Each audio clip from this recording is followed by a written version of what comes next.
for today's video guys. Maraming walang pahinga, nagbuhat na pag okay cookie si manang no, kay naurot ng dipandispace, nagutaday ko diyaw or you cookie no. So tarong na tong kamera kay wala na klaro ang tanan charing. So ato nang gutaron no, then ato na nang ibutang sa atong cookies. So mauna ang iyang toppings guys, biscuit Oreo na siya guys, char.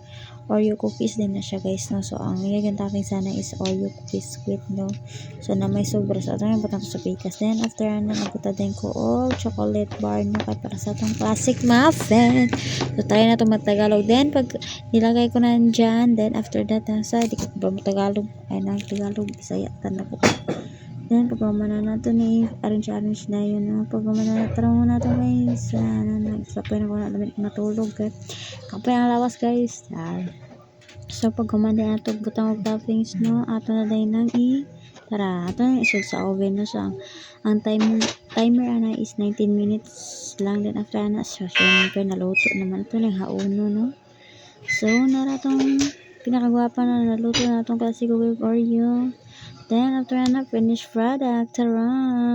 Diba gwapa kayo, diba? Thank you for watching.